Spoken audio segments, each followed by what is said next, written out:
తాకట్టులో ఉన్న బంగారాన్ని విడిపించి ఆ రోజు ఆన్లైన్ రేటుకే మేము కొంటాం. Sharma gold company. నమస్తే, మీరు చూస్తున్న సుమన్ టీవీ. నేను మీ కీర్తి. సెప్టెంబర్ 16 తారీఖు నుంచి 30 తారీఖు వరకు ఏ రాశుల వారికి ఏ విధంగా ఉండబోతుందో మనకు తెలియజేయడానికి ప్రముఖ ఆస్ట్రాలజర్ బ్రహ్మశ్రీ నందిమట్ల శ్రీహరి శర్మ గురువు గారు ఉన్నారు. నమస్తే గురుగారు. వాగర్థావివ సంపృక్తౌ వాగర్థ ప్రతిపత్తయే జగతః పితరౌ వందే పార్వతీ పరమేశ్వరౌ. ఆదిత్యాయ చ సోమాయ మంగళాయ బుధాయ చ గురు శుక్ర శనిభ్యశ్చ రాహవే కేతవే నమః. శృంగేరి జగద్గురు పీఠాధిపతులకి, కంచి పీఠాధిపతులకి నమస్కారములు తెలియజేసుకుంటూ కార్యక్రమాన్ని ప్రారంభిద్దాం. గురుగారు, ఇదివరకు మనం సెప్టెంబర్ 16 తారీఖు నుంచి 30 తారీఖు వరకు సింహరాశి వారికి ఎలాంటి లాభ నష్టాలు ఉంటాయో తెలియజేశారు. అయితే ఈ రోజు కన్య రాశి వారికి ఎలా ఉంటుందో తెలియజేయగలరు? సెప్టెంబర్ 16వ తారీఖు నుంచి 30వ తారీఖు వరకు కన్యా రాశి వారికి ఏ విధంగా ఉండబోతుందో తెలుసుకునే ముందు గ్రహ సంచారం తెలుసుకుందాం. రాశిలోనే రవి, కేతువులు, అలాగే 2వ స్థానంలో శుక్రుడు, 6వ స్థానంలో శని వక్రీకరించి, 7వ స్థానంలో రాహువు, అలాగే 9వ స్థానంలో గురువు, 10వ స్థానంలో కుజుడు, 12వ ఇంట బుధుడు. ఇక్కడ ప్రధానంగా 20వ తారీఖు తర్వాత గ్రహాలు, మేజర్ ప్లానెట్స్ శుక్రుడు, బుధుడు అనేటువంటివి గ్రహ మార్పు జరగబోతున్నాయి. తద్వారా ఈ యొక్క కన్యా రాశి వారికి జీవితంలో సెప్టెంబర్ 16వ తారీఖు తర్వాత అనూహ్యమైనటువంటి మార్పులు ఈ సెప్టెంబర్ 16వ తారీఖు తర్వాత ఏర్పడబోతున్నాయి. కాబట్టి ఒక రకంగా చెప్పాలి అంటే అదృష్టవంతులని చెప్పవచ్చు ఈ యొక్క కన్యా రాశి వారు. గతంలో ఇబ్బంది పడినటువంటి సమస్యలు ఏవైతే ఉన్నాయో ఆ సమస్యలకి పరిష్కారం దిశగా మీకు కొన్ని అడుగులు ముందుకు కదులుతాయి. తద్వారా దైవబలం పెరుగుతుంది.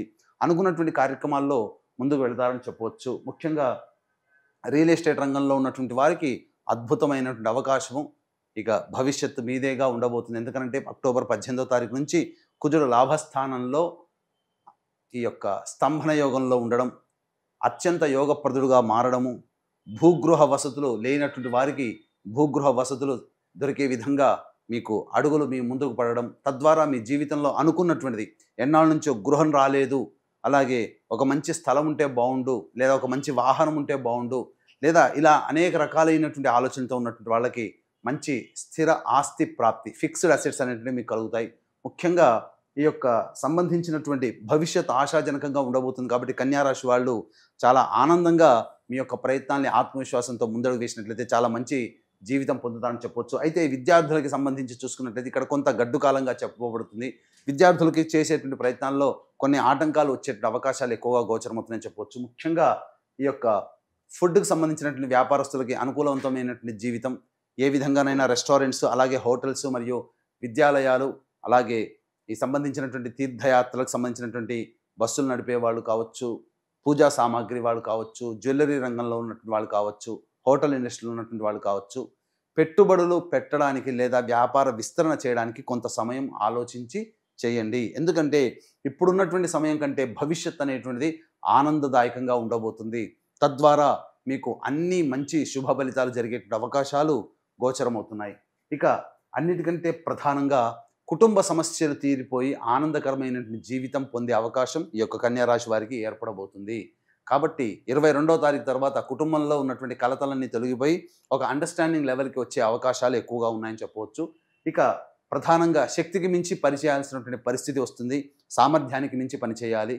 కాబట్టి మీరు ఏదైనా పని చేయాలనుకున్నప్పుడు ఇంతవరకే చేయాలని అనుకునే దానికంటే ఎంతైనా చేసి మీరు ఎంత ఫలితం పొందాలనుకున్నారో అంతకి రెట్టింపు కష్టపడితే తప్ప ఫలితం పొందలేనటువంటి పరిస్థితి. కాబట్టి ఇక్కడ శ్రమకు తగ్గినటువంటి గుర్తింపు అనేటువంటిది ఉంటుంది. ఆ శ్రమ మీరు చేపట్టడమే చాలా హార్డ్ వర్క్తో మీరు కనుక ముందడుగు వేసినట్లయితే మంచి జరుగుతుందని చెప్పవచ్చు. కాబట్టి ఇక్కడ అన్నిటికంటే ప్రధానంగా మందకొడిగా సాగినటువంటి యొక్క కన్యా రాశి వారికి జీవితం 21వ తారీఖు తర్వాత జీవితంలో మార్పులు ఉండబోతున్నాయి. బుధ సంచారం ఎప్పుడైతే ఈ యొక్క కన్యా రాశికి ప్రవేశం చేస్తుందో అప్పటి వరకు ఈ యొక్క సంబంధించినటువంటి కన్యా రాశి వారికి సమస్యలన్నీ కూడా తీరిపోతాయని చెప్పవచ్చు. ఇక రాశిలోనే రవి యొక్క సంచారం ఈ యొక్క నెలంతా ఉండడం, ఈ కారణం చేత ప్రధానంగా అధికారుల యొక్క ఆగ్రహానికి గురయ్యేటువంటి అవకాశాలు ఎక్కువగా గోచరమవుతున్నాయి. అయితే ప్రభుత్వ రంగంలో ఉన్నటువంటి వారికి అనుకూలమైనటువంటి పనులు జరుగుతాయి.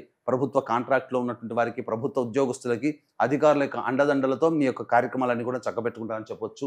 ఏ వ్యక్తికైనప్పటికీ కూడాను ప్రధానంగా సమస్యలు అనేటువంటివి ధన రూపేణా వస్తాయి. కాబట్టి 100లో 75% సమస్యలు ధన రూపంలో వస్తాయి, 75% సమస్యలు ధన రూపంలో తీరుతాయి. కాబట్టి ఏ రోజుల్లో ఎప్పుడు ఖర్చులు అధికంగా ఉంటాయి, ఎప్పుడు ధన రాబడి అధికంగా ఉంటుందనే విషయాల గురించి క్లుప్తంగా తెలియజేసుకుందాం. 16, 17, 18, 19 ఈ 4 రోజుల్లో మీరు గత 2 వారాలుగా ఇబ్బంది పడుతున్నటువంటి ధనపరమైనటువంటి సమస్యలకి చెక్ పెట్టే విధంగా ఉంటుంది. చక్కగా ధన రాబడి అధికంగా ఉంటుంది. రాని బాకీలు వసూలు అవుతాయి. మీ జీవిత భాగస్వామి లేదా వ్యాపార భాగస్వామి తీసుకున్నటువంటి నిర్ణయాల వల్ల మీకు అనుకూలమైనటువంటి స్థితిగతులు కలుగుతాయి. ముఖ్యంగా మీ అవసరాలకి తగ్గట్టుగా ధనము మీకు అందుబాటులో ఉంటుంది. తద్వారా ఈ 16, 17, 18, 19 తారీఖుల్లో ఉన్నటువంటి విధంగా చక్కగా మీరు ప్లాన్ చేసుకోవచ్చు. ఇక 20, 21, 22 తారీఖుల్లో ఖర్చులు అధికంగా ఉంటాయి. ఇక ప్రధానంగా మానసికమైనటువంటి ప్రశాంతత లోపిస్తుంది. ఏ పని అనుకున్నప్పటికీ కూడాను ఆ పనిలో మీకు అనుకూలత అనేటువంటిది ఉండదు. ముఖ్యంగా ఈ 23, 24 తారీఖుల్లో కనుక చూసుకున్నట్లయితే సంతానంతో విభేదాలు పెరిగే అవకాశాలు ఉన్నాయి. కాబట్టి సంతానం మూలకంగా సంతాన పరంగా సమస్యలు వచ్చే అవకాశాలు, ఖర్చులు పెరిగే అవకాశాలు ఎక్కువ ఉన్నాయి. కాబట్టి ముఖ్యంగా సంతానంతో వాగ్వివాదాలు పెట్టుకోకండి. ఈ విధంగా 23, 24 తారీఖుల్లో ఈ విధంగా మీరు ప్లానింగ్ చేసుకున్నట్లయితే మంచి జరుగుతుంది. అలాగే తీసుకునేటువంటి నిర్ణయాలు ఆలస్యంగానే మొదలవుతాయి, ఆలస్యంగానే పూర్తవుతాయి అనే విషయాన్ని ఈ యొక్క 23, 24 తారీఖుల్లో మీరు గమనించవచ్చు. ఇక 25, 26 తారీఖుల్లో చేస్తున్నటువంటి వృత్తి, ఉద్యోగ, వ్యాపారాల్లో మీ పేరు ప్రతిష్టలు పెరుగుతాయి. అధికారుల యొక్క అండదండలతో మీ యొక్క పనులని చక్కబెట్టుకుంటారు. మిమ్మల్ని ఒక కాపు కాస్తారు. మీ సమస్యల్ని, మీ తప్పుల్ని ప్రచారం కాకుండా మీ అధికారులే మీకు అండగా ఉంటారని చెప్పవచ్చు. ముఖ్యంగా నిరుద్యోగస్తులకి 25, 26 తారీఖుల్లో ఉద్యోగము లభించే అవకాశాలు, మంచి వార్త వింటారు. ఉద్యోగ భద్రత పెరుగుతుందని చెప్పవచ్చు. ఇక 27, 28 తారీఖుల్లో అన్ని రంగాలలో ఉన్నటువంటి వారికి చక్కటి అవకాశాలు లభిస్తాయి. అనుకున్న మేర ఆనందంగా జీవించడానికి మార్గాలు సుగమం అవుతాయి. కాబట్టి చేతి వృత్తులు, కుల వృత్తులు, అలాగే ఉద్యోగం చేసేవాళ్ళు, వ్యాపారస్తులకి అన్ని రకాలుగా సంతోషదాయకమైనటువంటి పరిస్థితిని పొందుతారని చెప్పవచ్చు. ఇక 29, 30 తారీఖుల్లో కనుక గమనించుకున్నట్లయితే ప్రధానంగా అనవసరమైనటువంటి ఖర్చులు పెరిగే అవకాశం ఉంటుంది. అలాగే నర సంబంధమైనటువంటి ఇబ్బందులు, అనగా తీవ్రమైనటువంటి తలపోటు కానీ, లేకపోతే ఎక్కువగా ఆలోచనలు చేసి కంటికి సంబంధించినటువంటి ఇబ్బందులు కానీ ఏర్పడే అవకాశాలు ఉన్నాయి. కాబట్టి జాగ్రత్తలు పడండి. ఇక ప్రధానంగా ఖర్చులు కూడా 29, 30 తారీఖులో ఎక్కువగా అయ్యేటువంటి అవకాశాలు ఉన్నాయి. వ్యాపార విస్తరణకు సంబంధించినటువంటి సమయం అనుకూలంగా కాదు. కాబట్టి వ్యాపారపరమైన నిర్ణయాలు ఈ 29, 30 తారీఖుల్లో ఈ యొక్క కన్యా రాశిలో ఉన్న వాళ్ళు తీసుకోకపోవడమే మంచిది చెప్పొచ్చు. ఏ తర్వాత చెప్పొచ్చేది ఏమిటంటే 20, 21, 22, 29, 30 ఈ 5 రోజులలో మీ ఖర్చులు అధికంగా ఉన్నాయి. కాబట్టి ప్లానింగ్ ప్రకారం మీకు అప్పుడే ఖర్చులు ఉన్నట్లయితే ఖర్చుల శాతాన్ని తగ్గించుకోండి, లేదా ఆ ఖర్చులను వాయిదా వేసుకోండి. ఎందుకంటే అన్ఎక్స్పెక్టెడ్గా ఈ 20, 21, 22 మరియు 29, 30 తారీఖులో ఖర్చులు కనబడుతున్నాయి. కాబట్టి మీరు ప్లానింగ్ ప్రకారం పెట్టుకున్న ఖర్చులు అన్ఎక్స్పెక్టెడ్గా ఈ ఖర్చులు తెరసి ఇబ్బడి ముబ్బడిగా మిమ్మల్ని ఉక్కిరి బిక్కిరి చేసే అవకాశాలు. కాబట్టి జాగ్రత్తలు పడండి.